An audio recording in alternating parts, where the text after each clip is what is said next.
ওকে, সুপ্রিয় শিক্ষার্থী বন্ধুরা, প্রিপোজিশনের পার্ট 2 তে সবাইকে স্বাগতম।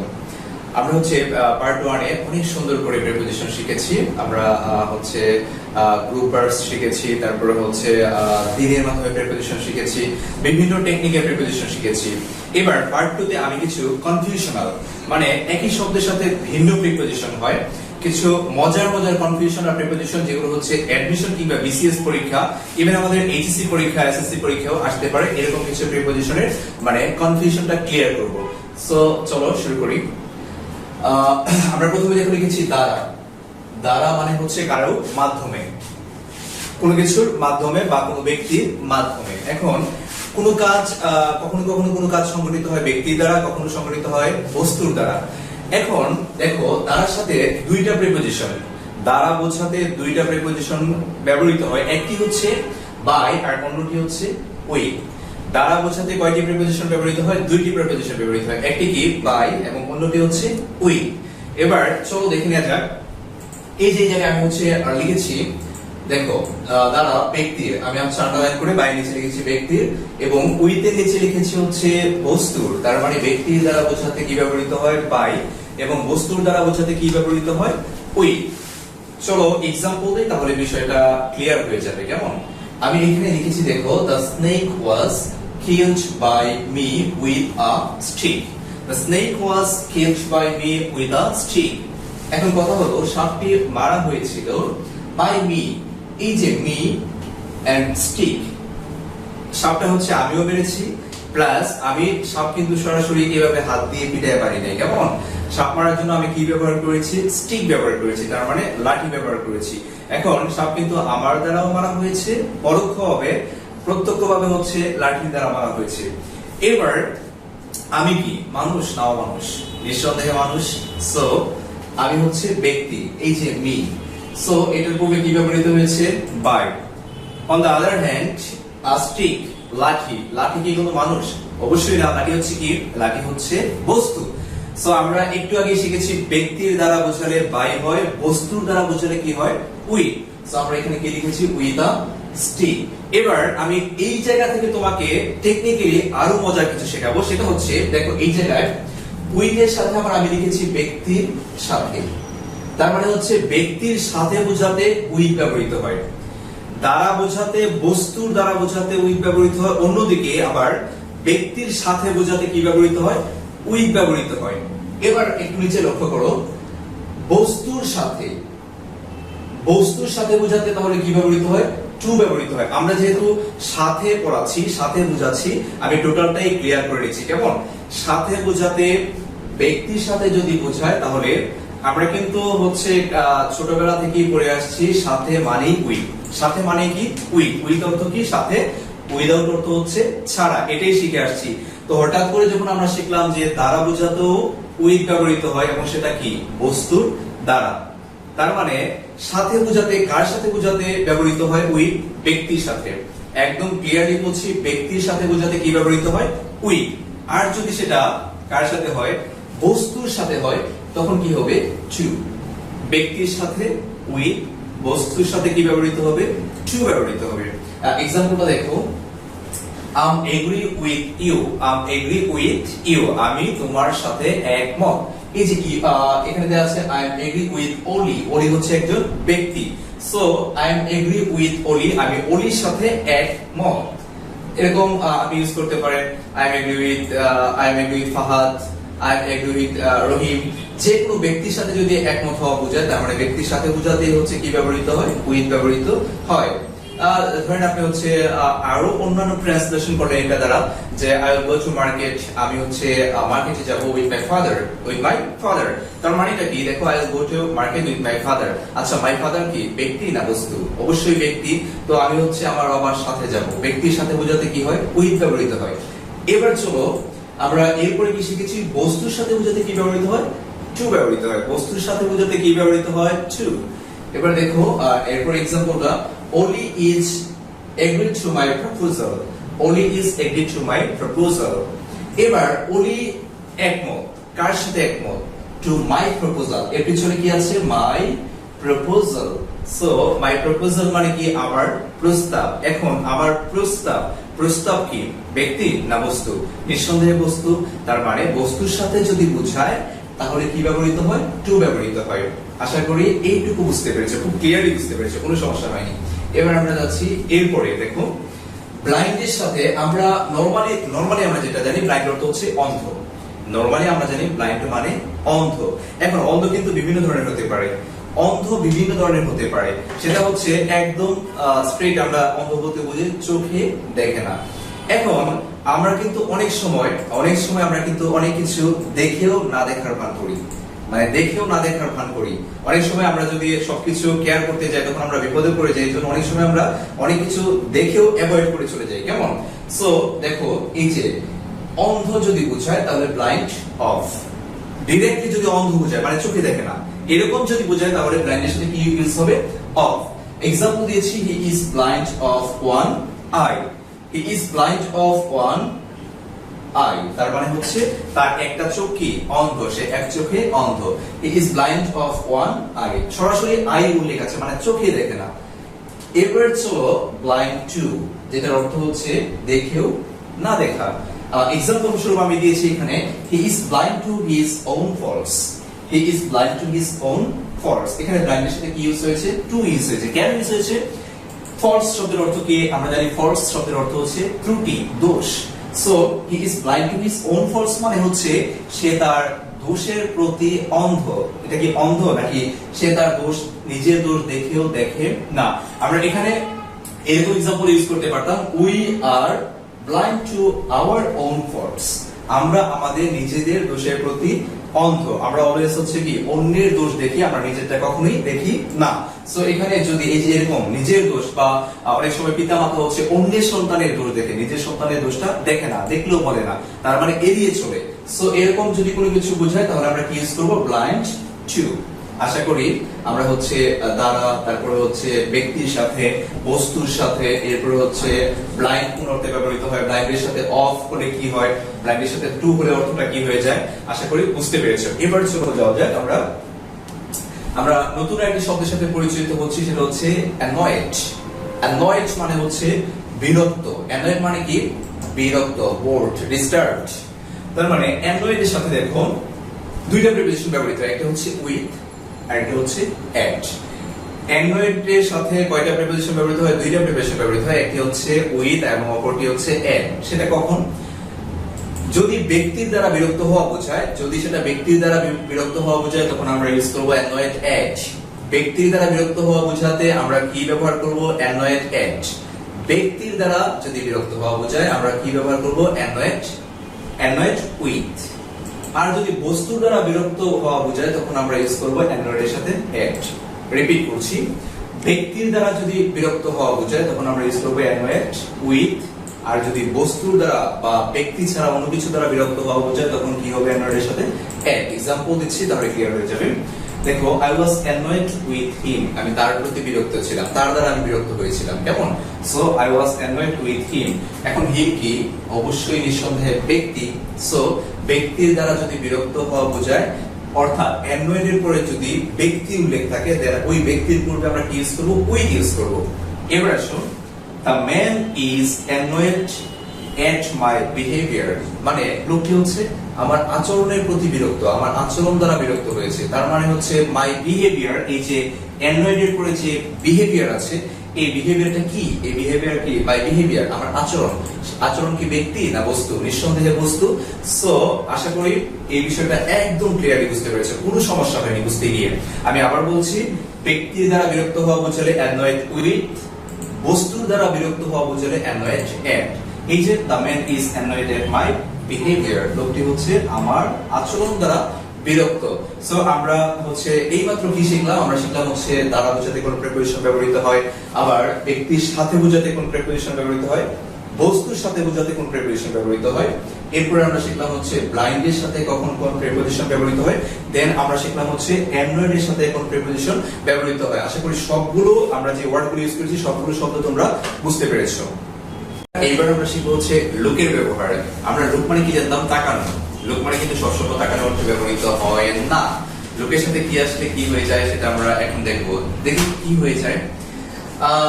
লুক এট মানে তাকানো। দেখো look at me, look at the picture, ছবিটির দিকে আসলে ছবি তাকানোরই ব্যাপার, তাই না?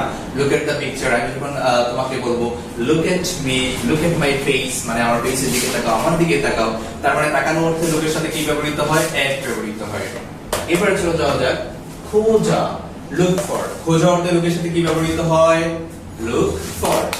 I'm looking for a job. I'm looking for a job. আমি একটি চাকরি খুঁজছি। ধরো তুমি কাউকে খুঁজে পাচ্ছ না, অনেকক্ষণ পর তা দেখা পেলে, তারপর তুমি তাকে কি বলবা? I am looking for you for a long time. I'm looking for you for a long time. আমি তোমাকে অনেকক্ষণ ধরে খুঁজছি। সো আশা করি look for বুঝতে পেরেছো। look at মানে তাকানো, look for মানে খোঁজা। আমার সাথে সাথে বলতে হবে look at তাকানো, look for খোঁজা। আমি যেন একটা টেকনিক দিচ্ছি, যেন কখনোই না বলো আমি একটা অসাধারণ টেকনিক দিচ্ছি, কেমন? তুমি এরকম একটা লাইন মনে রাখবা, আমি লুক ফর কে খুঁজছি, আমি লুক ফর কে খুঁজছি। লুক ফর মানে লুক ফর। আশা করি এই টেকনিকটা মাথায় থাকলে কখনোই বলবো না, আমি লুক ফর কে খুঁজছি। ওকে, সো তারপর আসো লুক ইনটু, তদন্ত করা। Police looked into the case, police looked into the case. Police মামলাটি কি করে? পুলিশ কি মামলা দিকে তাকায় থাকবে? তাকায় থাকার কাজ তদন্ত করা। ওকে, এরপর আসো দেখাশোনা করা। Look after, we should look after our parents, আমরা আমাদের পিতামাতার দেখাশোনা করা উচিত। ধরো তুমি ফোন দিয়ে বললা যে তোমার ভাইকে বললা বাবা মার দেখাশোনা করো, বাবা মাকে দেখো। তোমার ভাইকে কি বাবা মার দিকে এভাবে চুপ করে তাকায় থাকবে যে ভালো করে দেখেছি? আপনি বলেছেন ভালো করে দেখতে, আমি ভালো করে দেখেছি। অ্যাকচুয়ালি বিষয়টা কিন্তু এরকম না। দেখাশোনা করা মানে এখানে যত্ন নেওয়া। তার মানে লুক আফটার মানে দেখাশোনা করা মানে যত্ন নেওয়া। We should look after our parents, আমরা আমাদের পিতামাতার যত্ন নেওয়া উচিত। এবারে আসো লকডাউন যদি থাকে, এরপর আমরা প্রিপোজিশন দিব আপন। লকডাউন থাকলে প্রিপোজিশন কি দিব? আপন। লকডাউন আপন মানে হচ্ছে অবহেলা করা। যেমন don't look down upon the poor, গরিবদেরকে অবহেলা করিও না বা খারাপ দৃষ্টিভঙ্গি পোষণ করা। লকডাউন আপন। এরপর এটা কি আছে? Look over. লুক ওভার মানে হচ্ছে পরীক্ষা করা। আচ্ছা, পরীক্ষা করা। The authority looked over the building, the authority looked over the building মানে কর্তৃপক্ষ হচ্ছে বিল্ডিংটা কি করেছে? তাকিয়েছে না, কর্তৃপক্ষ বিল্ডিংটা হচ্ছে পরীক্ষা করেছে। এরপর আসো লুক আপ মানে কি? শ্রদ্ধা করা, যেটা হচ্ছে আমরা জানি রেসপেক্ট। রেসপেক্ট মানে সম্মান করা। আমরা একটু ডিফারেন্টলি কথা বলা উচিত না সামটাইমস? ফর বিং স্মার্ট, আমরা স্মার্টনেস এক্সপ্রেস করার জন্য মাঝে মধ্যে স্মার্টলি কোন কিছু এক্সপ্রেস করা উচিত। আমরা সব সময় রেসপেক্ট রেসপেক্ট এটা তো ভাই বাংলা হয়ে গেছে। সো আমরা মাঝে মধ্যে ইউজ করতে পারি he looks up his teachers, সে তার শিক্ষকদেরকে কি করে? সম্মান করে। I should look up my teacher, আমি আমার শিক্ষককে কি করা উচিত? সম্মান করা উচিত। লাস্ট অফ দা আইটেম, লুকের শেষ ব্যবহারটা হচ্ছে look out for, that means hope, আশা করা। আমরা সবসময় বলি I hope, I hope, I hope, এটা তো একদম ভাই মানে মাছে ভাতে হয়ে গেছে আই হোপ। আমরা একটু এক্সপ্রেশনটা ডিফারেন্ট ইউজ করব এখন থেকে। দেখো he looked out for my presence, সে আমার উপস্থিতি কি করেছিল? প্রত্যাশা করেছিল। সো লুকের ব্যবহার আশা করি বুঝতে পেরেছো, কোনো সমস্যা হয়নি। ওকে বন্ধুরা, আমরা হচ্ছে শব্দের ভিন্নতার সাহায্যে প্রিপোজিশন শিখছিলাম। শব্দের ভিন্নতার সাহায্যে কোন শব্দের সাথে কোন প্রিপোজিশন ব্যবহৃত করে অর্থটা কোন দিকে যায়, কেমন? তো আমরা হচ্ছে এই মুহূর্তে চলে যাচ্ছি নেক্সট ওয়ার্ডে, সেটা হচ্ছে কমপ্লেইন। কমপ্লেইন শব্দের অর্থ আমরা জানি অভিযোগ করা। আমরা সবাই জানি কমপ্লেইন করা, কমপ্লেইন করা মানে কি? অভিযোগ করা। কিন্তু আমরা মনে আছে আমরা এই যে প্রিভিয়াস ক্লাসে আমরা পড়েছিলাম বৃত্তের সাহায্যে যে প্রিপোজিশন করেছিলাম সেটার মধ্যে আমরা লিখেছিলাম কোনো কিছুর বিরুদ্ধে বোঝাতে এগেইনস্ট ব্যবহৃত হয়। তো কমপ্লেইন তো কারো বিরুদ্ধেই করি আমরা। এই দৃষ্টিকোণ থেকে আমাদের মাথায় আসতে পারে যে কমপ্লেইন মানেই হচ্ছে কি? কমপ্লেইন মানেই হচ্ছে এগেইনস্ট মানে বিরুদ্ধে। বিষয়টা এরকম না, আমাদেরকে মাথায় রাখতে হবে কমপ্লেইনের সাথে অফ ব্যবহৃত হয়। কি ব্যবহৃত হয়? অফ। কমপ্লেইনের সাথে কি ব্যবহৃত হয়? অফ ব্যবহৃত হয়। তার মানে হচ্ছে দেখো কখন অফ ব্যবহৃত হয়? যখন এই যে কমপ্লেইন থাকবে, সরাসরি শব্দটা কি থাকবে? কমপ্লেইন। কমপ্লেইনের সাথে কি ব্যবহৃত হবে? অফ। কিন্তু কমপ্লেইন না থেকে যদি কমপ্লেইন্ট থাকে, কমপ্লেইন্ট, কমপ্লেইন না থেকে যদি এই যে নিচেরটা কমপ্লেইন্ট থাকে, দেন কমপ্লেইন্টের সাথে আমরা এগেইনস্ট ব্যবহার করব। কমপ্লেইন্টের সাথে আমরা কি ব্যবহার করব? এগেইনস্ট ব্যবহার করব। আমি আবারো বলছি, শুধু কমপ্লেইন, কমপ্লেইন যদি থাকে অফ ব্যবহার করব, কমপ্লেইন্ট থাকলে কি ব্যবহার করতে হবে? এগেইনস্ট। এই যে আমরা एग्जांपल দিয়েছি, the people usually complain of load shedding, সচরাচর লোকজন হচ্ছে লোডশেডিং এর বিরুদ্ধে কমপ্লেইন করে, লোডশেডিং এর ব্যাপারে কমপ্লেইন করে, অভিযোগ করে থাকে। তার মানে হচ্ছে এই জায়গাটায় কি ব্যবহৃত হয়েছে? কমপ্লেইন অফ, কারণ এই জায়গায় কি আছে, কমপ্লেইন আছে। যদি এখানে কমপ্লেইন না থেকে কমপ্লেইন্ট থাকতো, নেক্সট এক্সাম্পলটা দেখি আমরা, দ্য অপোজিশন। দ্য অপোজিশন মানে হচ্ছে বিরোধী পার্টি, বিরোধী দল। দ্য অপোজিশন অলওয়েজ হ্যাজ, বিরোধী দলের সব সময় থাকে কি থাকে, কমপ্লেইন, একটি অভিযোগ, এগেইনস্ট দ্য গভর্নমেন্ট, মানে সব সময় দেখবেন হচ্ছে বিরোধী দলের সরকারের প্রতি কি থাকে, অভিযোগ থাকে, সরকারের বিরুদ্ধে কি থাকে, অভিযোগ থাকে। তার মানে এই জায়গায় এই সেন্টেন্সে ব্যবহৃত হয়েছে complaint, complaint. So complaint use হয়েছে, আমরা এই জন্য সাথে কি দিয়েছি প্রিপোজিশন হিসেবে এগেইনস্ট। তার মানে আমি ক্লিয়ার করে দিচ্ছি একদম, শুধু কমপ্লেইন্ট থাকলে আমরা ইউজ করব অফ, কমপ্লেইন্ট থাকলে আমরা ইউজ করব এগেইনস্ট। আশা করি কমপ্লেইন একদম ক্লিয়ারলি বুঝতে পেরেছো। এবার চলো যাও যে অবজেক্টিভ। অবজেক্টের সাথে কোন প্রিপোজিশন ব্যবহৃত হয়? অবজেক্টের সাথে টু ব্যবহৃত হয়। অবজেক্টের সাথে কি ব্যবহৃত হয়? টু। আমরা জানি অবজেক্ট বা অবজেকশন শব্দের অর্থ হচ্ছে আপত্তি। অবজেক্ট শব্দের অর্থ হচ্ছে আপত্তি করা। সো এই যে অবজেক্ট, অবজেক্ট আমরা হচ্ছে বাংলা সিনেমায় দেখতাম, বলতো অবজেকশন ইউর অর্ডার, তাই না? অবজেকশন ইউর অর্ডার, আপত্তি জানাতো। সো এই জায়গায় দেখো অবজেক্ট আছে এবং অবজেকশন আছে। যদি শুধুমাত্র অবজেক্ট থাকে তাহলে আমরা ইউজ করব টু, তবে যদি অবজেকশন থাকে তাহলে আমরা ইউজ করব এগেইনস্ট বা এট। আমি আবার বলছি অবজেক্ট, অবজেক্ট টু, আপনি এভাবে বুঝতে পারবেন object to, objection against, object to, objection against. তার মানে হচ্ছে আপত্তি করার অর্থে কি ব্যবহৃত হয়? অবজেক্টের সাথে টু ব্যবহৃত হয়, অবজেকশনের সাথে কি ব্যবহৃত হয়? এগেইনস্ট ব্যবহৃত হয়। ওকে, সো এই জায়গায় দেখো আমরা एग्जांपल দিয়েছি, হি অবজেক্টেড টু মাই প্রপোজাল, সে আমার প্রস্তাবের বিপরীতে আপত্তি জানালো। সে আমার প্রস্তাবে কি জানালো? আপত্তি জানালো। সো এখানে শুধু আছে অবজেক্ট, মানে অবজেক্টেড, অবজেক্টের পাস্ট ফর্ম হচ্ছে অবজেক্টেড। সো অবজেক্ট থাকলে আমরা কি দিব? টু। এবার আসো he has an objection. Next সেন্টেন্সে আমরা যেটা দেখতে পাচ্ছি, he has an objection against অথবা এট মাই প্রপোজাল। তার মানে হচ্ছে এই জায়গায় আমরা দেখতে পাচ্ছি অবজেকশন আছে, এই জায়গায় কিন্তু অবজেক্ট নেই, কি আছে? অবজেকশন। সো অবজেকশন থাকলে কি হয়? এগেইনস্ট অথবা এট। শুধুমাত্র অবজেক্ট থাকলে কি হয়? টু। অবজেকশন থাকলে এগেইনস্ট অথবা এট ব্যবহৃত হয়। এটুকু আশা করি বুঝতে পেরেছো। এবার আমরা যাচ্ছি, দেখো খুব ইম্পর্টেন্ট, খুবই ইম্পর্টেন্ট, খুবই ইম্পর্টেন্ট, খুবই ইম্পর্টেন্ট, আপনাকে কিন্তু বুঝতে হবে এই রুলসটা। আমি এখন যেটা বলছি সেটা হচ্ছে পিকনিক অথবা জার্নি। পিকনিক অথবা জার্নিতে যাওয়া বোঝাতে আমরা সবাই জানি যাওয়া ইংরেজি হচ্ছে গো, এবং এই গো এর সাথে আমরা একটা কমন প্রিপোজিশন ইউজ করি, সেটা হচ্ছে টু।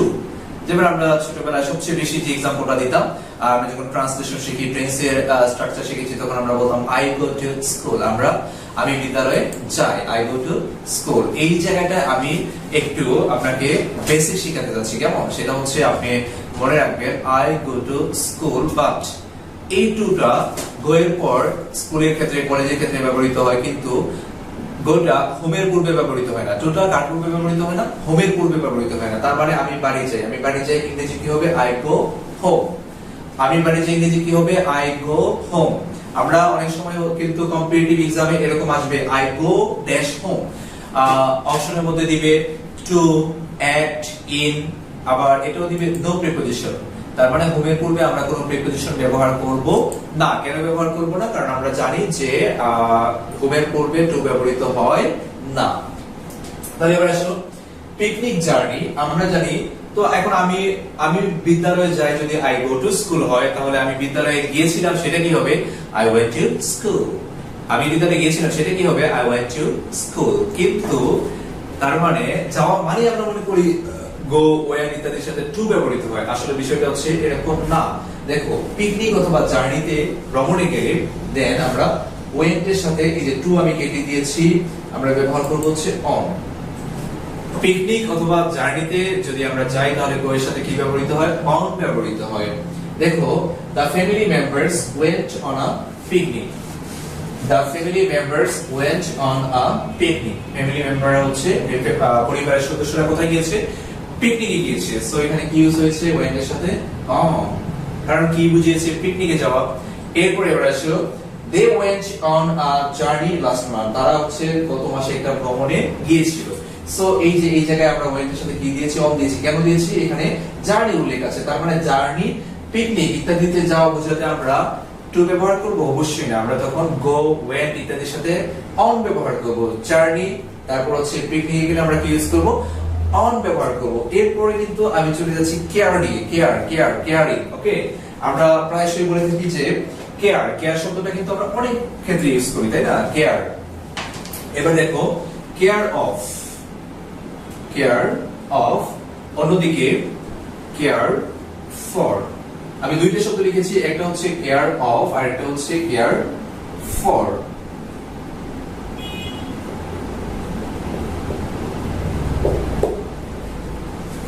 কেয়ার এর সাথে অফ কখন ব্যবহৃত হবে? যখন সেটা হচ্ছে যত্ন বোঝাবে। কেমন? যখন যত্ন অর্থ প্রকাশ করবে তখন আমরা কেয়ারের সাথে অফ প্রিপজিশন নেব, এবং যখন পাত্তা দেওয়া, তোয়াক্কা করা, গ্রাহ্য করা এরকম কিছু বোঝাবে তখন আমরা কেয়ার ফর ইউজ করব।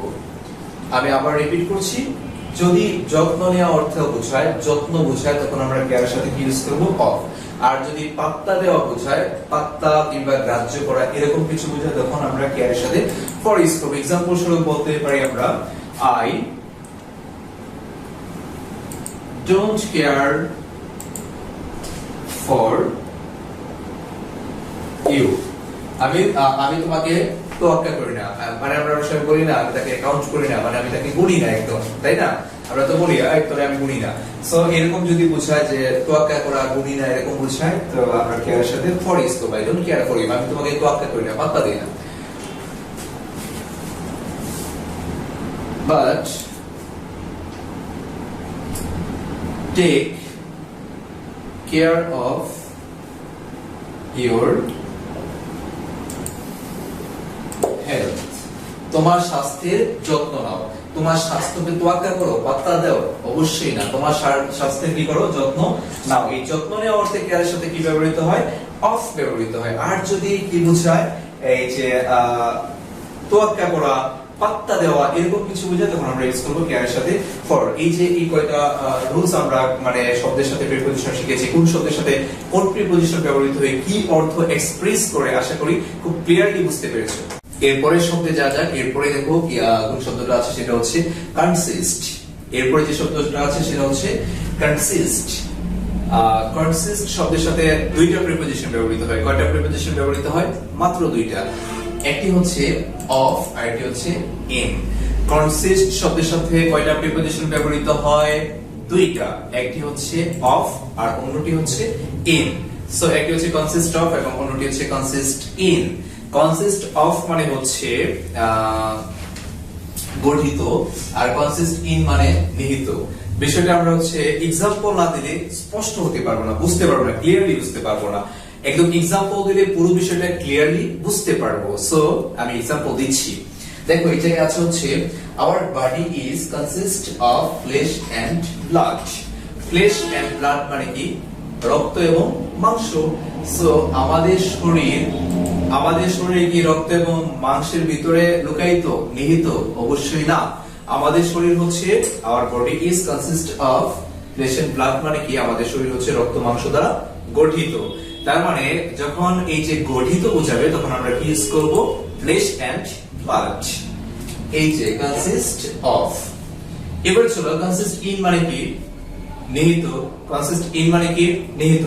কনসিস্ট ইন মানে নিহিত হয় কিভাবে? দেখো এই জায়গাটাতে আমরা ইউজ করেছি true happiness consist in honesty. True happiness consist in honesty. তার মানে নিহিত অর্থে কনসিস্ট ইন ব্যবহৃত হয়। সত্যিকারের সুখ সততার ভিতরে নিহিত, সততার ভিতরে লুকায়িত। এই জায়গায় আমি কিন্তু ইম্পর্টেন্ট একটা প্রিপজিশন দিচ্ছি কনসিস্ট ইন এর সাথে, সেটা হচ্ছে লাই ইন।